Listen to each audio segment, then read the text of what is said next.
بسم اللہ الرحمن الرحیم۔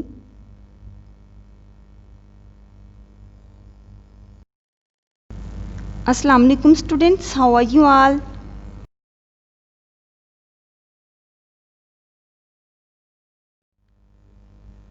Hope so you will be fine. آج کا جو ہمارا سبق ہے وہ ایک تقریب کی رپورٹ کے بارے میں ہے۔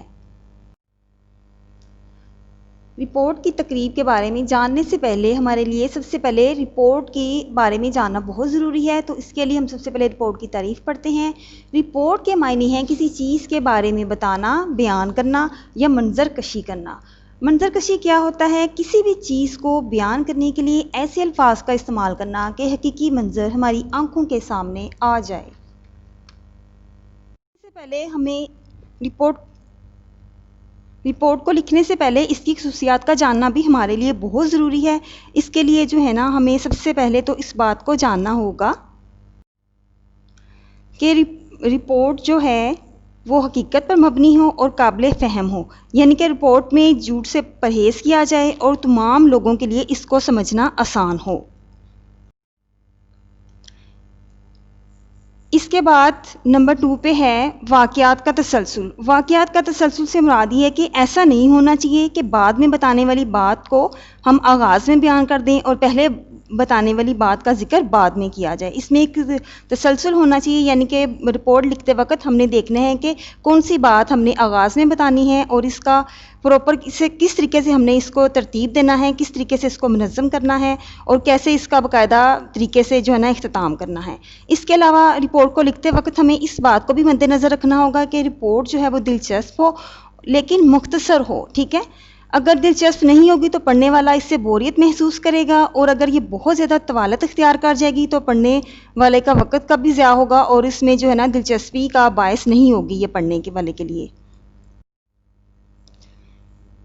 اس کے بعد ہے غلطیوں سے پاک۔ غلطیوں سے پاک ہونے سے مراد یہ ہے کہ رپورٹ جو ہے اپنی بناوٹ اور ترتیب کے لحاظ سے درست ہو، اس میں کسی بھی قسم کی غلطی کی گنجائش نہیں ہونی چاہیے۔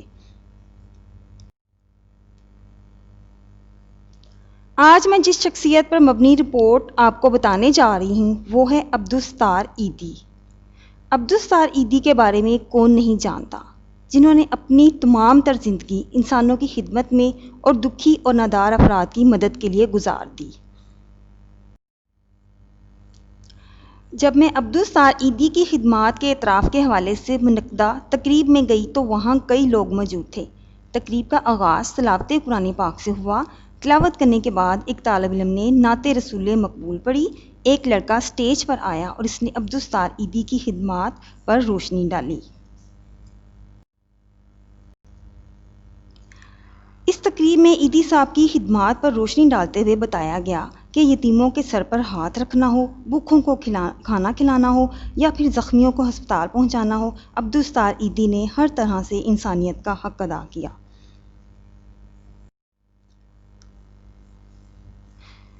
عبدالستار ایدی نے انسانیت کی فلاح و بہبود کے لیے بلا کسی تفریق کے کام کیا۔ انہوں نے اپنی ذات پات، رنگ، نسل، مذہب سے بالا تر ہو کر انسانیت کی خدمت کی، اور ہمیں ان کی خدمات کو مشعل راہ بناتے ہوئے اپنی زندگی میں بھی بہتری لانی چاہیے۔